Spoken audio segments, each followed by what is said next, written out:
the 6th week, the Buddha sat enjoying the bliss of freedom underneath the Mucalinda tree.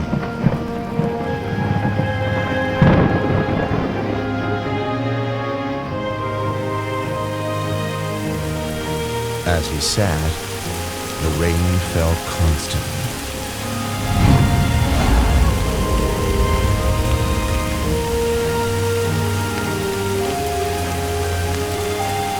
A king of Nagas, called Mucalinda, saw him and was inspired with faith. He coiled his body around the Buddha, then opened his hood over the Blessed One's head to protect him from the wind and rain.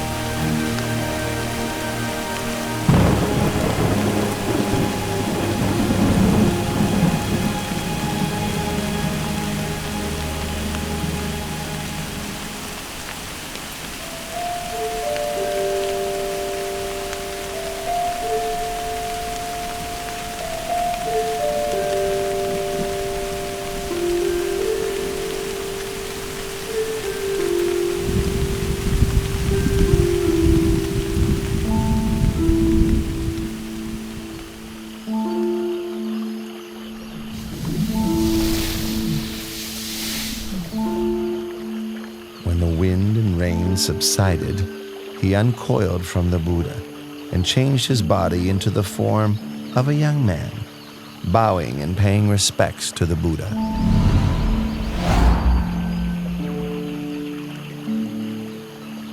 I, Naga King Mucalinda, am the Buddha's servant. I pay homage to the Blessed One.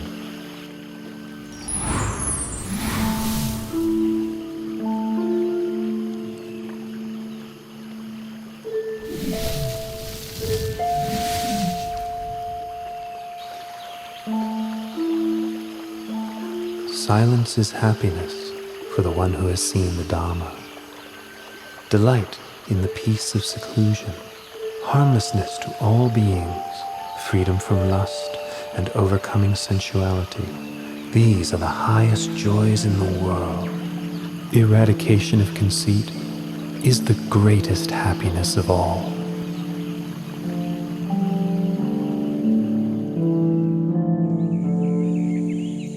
In the 7th week, after his enlightenment, the Buddha sat and enjoyed the bliss of freedom under the tree called Rajayatana for another 7 days.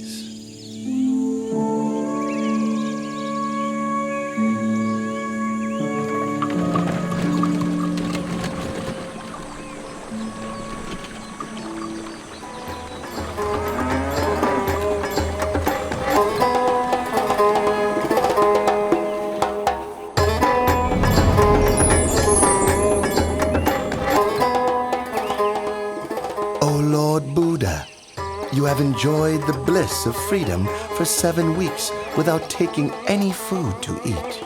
Please accept this medicinal fruit I have brought for you from the heavenly world.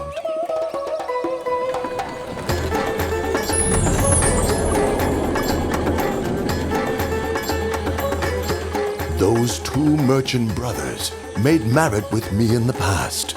I should take this opportunity to help them meet the Buddha.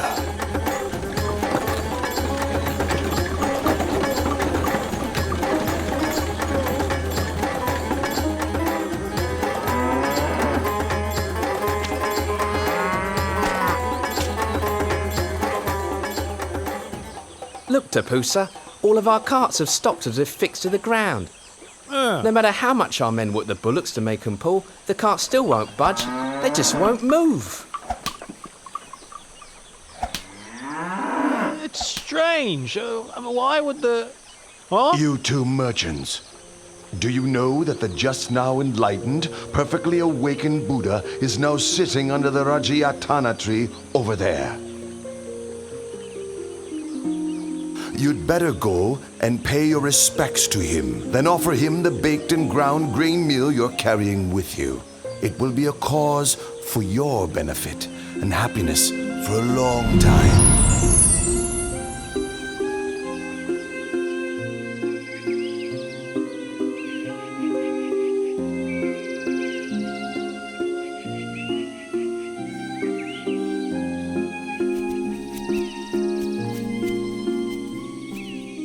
Your two humble servants bring baked and ground grain meal to offer.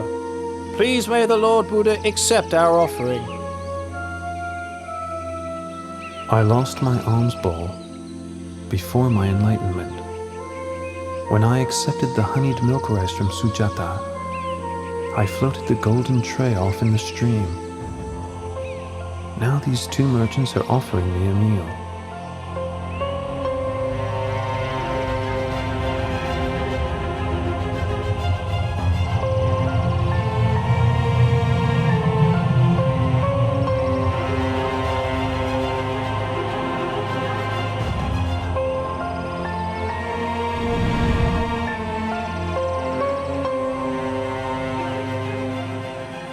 A recluse should not have more than one alms bowl.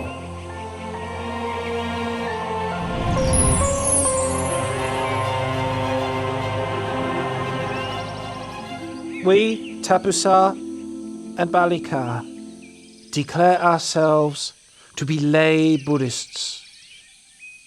We take refuge in the Buddha and the Dharma for the rest of our lives. Your two humble servants, Balika and Tapusa, would like to ask you for some object that we may keep, to honour and revere.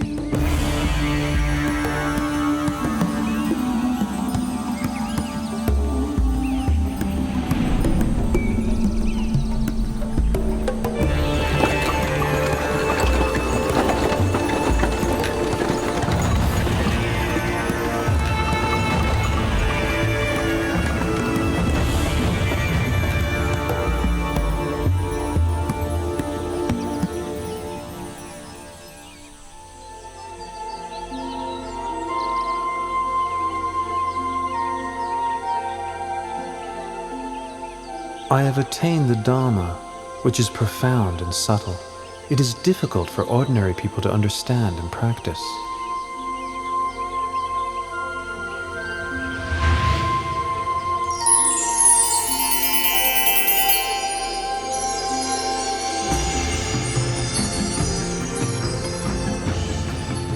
There are several kinds of people in this world.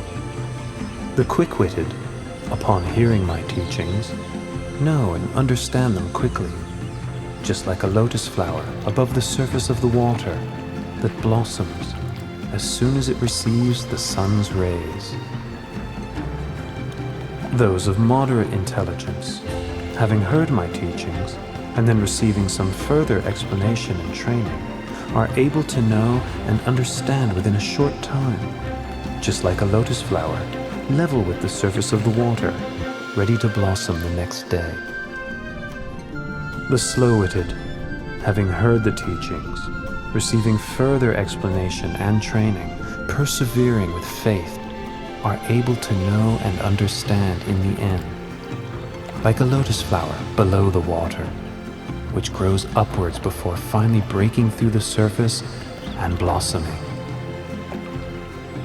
The final kind of person, no matter how many times they hear the Dhamma, are unlikely to grasp the meaning or understand, although their listening may be a cause for realization in a future existence. This type may be compared to a lotus down in the muck and mire, falling prey to fish and turtles, not rising up and blossoming. This being the case, I'll preserve my life for the sake of spreading the Dhamma. I will teach humankind until the Dhamma becomes firmly established and widespread for the benefit and happiness of all for a long time.